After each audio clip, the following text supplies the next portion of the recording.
বহাল ইউনিয়ন বিএনপির সাবেক আহ্বায়ক, সাবেক মেম্বার আলম বাদশাকে তার বক্তব্য রাখার জন্য অনুরোধ জানাচ্ছি।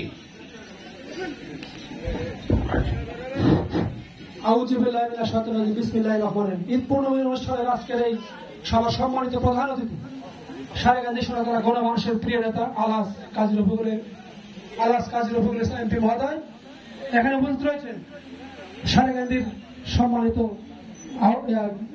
থানা বিএনপি সাবেক সফল সভাপতি সাহেব আলহাজ কাজী আফনান রহমান এমপি, এখানে উপস্থিত রয়েছেন সারেগান্ধী উপজেলা বিএনপির সাবেক ছাত্র নেতা, সাবেক সাধারণ সম্পাদক, বড় ভাই সাধারণ সম্পাদক, এবং উপস্থিত রয়েছেন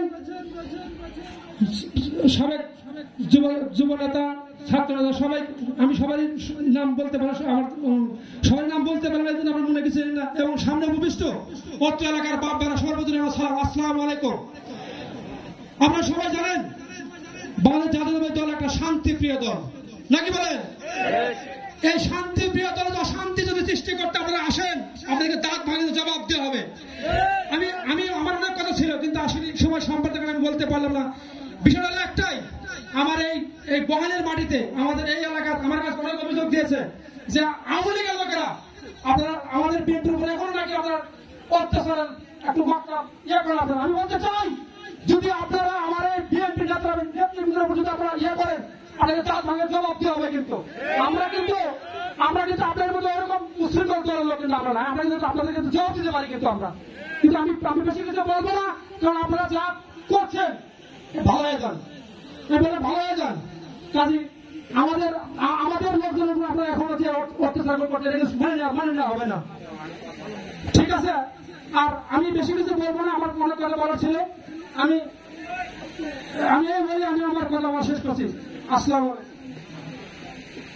এ পর্যায়ে কথা বলেন সাবেক যুগ্ম আহ্বায়ক, রেজাল মেম্বার, বলেন সাবেক যুগ্ম। বিসমিল্লাহির রহমানির রহিম। আজকে বহাল ইউনিয়ন কর্তৃক আয়োজিত ঈদ পুনর্মিলনী অনুষ্ঠানের সম্মানিত সভাপতি, উপস্থিত আছেন প্রধান অতিথি সারেগান্ধী সোনাতলা মাটি ও মানুষের নেতা, সাবেক এমপি, জাতীয় নির্বাহী কমিটির অন্যতম সদস্য আলহাজ কাজী রফিকুল ইসলাম, উপস্থিত আছেন সারেগান্ধীর আর বিএনপির অভিভাবক কাজী ইরফানুর রহমান বেল্টু সহ যুবদল, ছাত্রদল, স্বেচ্ছাসেবক দল এবং আমার বহাল ইউনিয়ন ও সমস্ত অঙ্গ সংগঠনের নেতৃবৃন্দ, সবাইকে আমার সংগ্রামী সালাম, আসসালামু আলাইকুম। বিগত স্বৈরাচার সরকারের আমলে এদেশে যে সমস্ত অত্যাচার হয়েছে, আজ স্বৈরাচার সরকারের পতন হয়েছে 2000।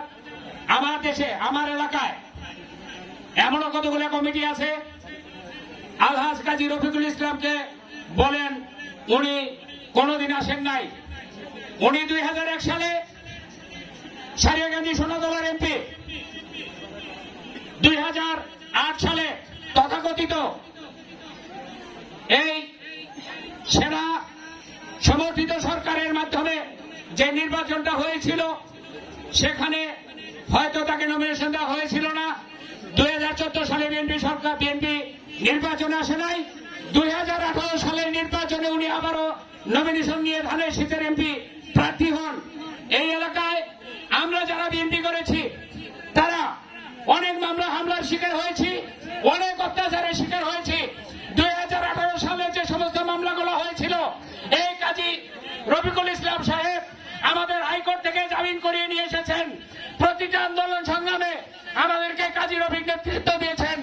আর ওনারা বলেন কাজী রফিক এলাকায় নেই, কাজী রফিক ভাসমান, কাজী রফিক এই এলাকার কোন উন্নয়ন কাজে আসে নাই। 2001 সালের এমপির যে উন্নয়ন কর্মকাণ্ড এখনো মানুষের চোখে বাসে কাজী রফিকুল ইসলামেরও এই উন্নয়ন কর্মকাণ্ড। কাজী রফিকুল ইসলাম আমাদের এই 2018 সাল থেকে 2024 সাল আমাদের মামলাগুলা যেভাবে পরিচালনা করেছে, আমাদের কোনো উকিল খরচ দেওয়া লাগে নাই। এখানে হয়তো মামলার অনেক আসামি আমাদের উপস্থিত উপস্থিত আছেন তারা বুকে হাত দিয়ে বলতে পারবেন যে আমাদের 1 টাকা মামলার খরচ দেওয়া লাগছে কিনা। সমস্ত মামলার খরচ এই কাজী রফিক চালিয়েছেন। আর উনি আর কথা লোক বলে কাজী রফিক এলাকায় ছিল না। অতএব কাজী রফিক আছে, থাকবে। কাজী রফিক আবারও নমিনেশন দিয়ে এই সাজাগাতি সোনাতল মাটিতে আসবে এবং বোয়াল ইউনিয়নের মাটিতে আসবে। কাজী রফিক ছাড়া বোয়াল ইউনিয়ন শূন্য, কাজী রফিক ছাড়া আমাদের উন্নয়ন শূন্য। কাজী রফিকের উন্নয়ন আজকে চন্দনবাসা থেকে সারিয়াকান্দি পর্যন্ত আমাদের হেঁটে যাওয়া লাগছে। কাজী রফিকের আমলেই যে রাস্তা হয়েছে সে রাস্তায় এখনো কোনো কাজ করা লাগে নাই। কাজী রফিক নদী শাসন করেছেন। সর্বোপরি আমার বোয়াল ইউনিয়ন একটা ক্রিটিক্যাল এরিয়া। আমার বোয়াল ইউনিয়ন চতুর্দিকে পানি, 4টে ভাগে বিভক্ত। আমরা রাজনৈতিকভাবে সেভাবে আমরা কর্মকাণ্ড পরিচালনা করতে পারি না। তারপর বিএনপির জন্য বোয়াল ইউনিয়ন একটা মডেল। বারবার বোয়াল ইউনিয়ন থেকে বিএনপি বারবারই নির্বাচিত হয়েছেন। আমার মজিদ ভাই এমপি হয়েছিলেন, সেই সময় আওয়ামী লীগের আমলে চেয়ারম্যান হয়েছিলেন। আমার আওয়ামী লীগের আমলে ধানের শীষের মার্কা নিয়ে সেই সময় মাহবুব সেই সময় টুকু চেয়ারম্যান নৌকা মার্কার ক্যান্ডিডেট ছিলেন। উনি ছিলেন সারিয়াকান্দি আওয়ামী লীগের সহসভাপতি আব্দুল মান্নানের খুব আস্থাভাজন ব্যক্তি। তারপরও তাকে আমরা ফেল দিয়ে বোয়াল ইউনিয়ন থেকে ধানের শীষের চেয়ারম্যান বানিয়েছিলাম। 2001 সালের নির্বাচনে আপনারা জানেন, 2001 সালের নির্বাচনে ধানের শীষেই সর্বোচ্চ ভোট পেয়েছিল কাজী রফিকুল ইসলাম। অতএব আগামী দিনে আমার বিশ্বাস উনি ধানের শীষ, তারেক রহমান ওনাকে ধানের শীষ দেবেন, খালেদা জিয়া ওনাকে ধানের শীষ দেবেন, কেন্দ্রীয় কমিটি ওনাকে ধানের শীষ দেবেন। আমরা বোয়াল ইউনিয়ন থেকে আবারও সর্বোচ্চ ভোটে তাকে নির্বাচিত করে আমাদের এমপি করে নিয়ে আসবো ইনশাল্লাহ। আমার বোয়াল ইউনিয়নের সীমান্ত ডেরা ইউনিয়ন, আমাদের পার্শ্ববর্তী মাদারগঞ্জ, জামালপুরের কিছু সন্ত্রাসী বাহিনী আমাদের বারবার এই জমির উপরে আক্রমণ করে। আমার অনুরোধ থাকবে আপনারা সেদিকে খেয়াল রাখবেন, নজর রাখবেন, জানে যে কোন আওয়ামী সন্ত্রাসী গোষ্ঠী আর কোনদিন আমার বোয়াল ইউনিয়নের উপরে আক্রমণ করতে না পারে। এই বলে আমি আমার কথা বলা শেষ করছি। সকলকে ধন্যবাদ জানিয়ে, সকলের সুস্বাস্থ্য কামনা করে, সকলকে আবারও ঈদের শুভেচ্ছা জানিয়ে, ঈদ মোবারক জানিয়ে আমি আমার কথা বলা শেষ করছি। সবাইকে সালাম, আসসালামু আলাইকুম।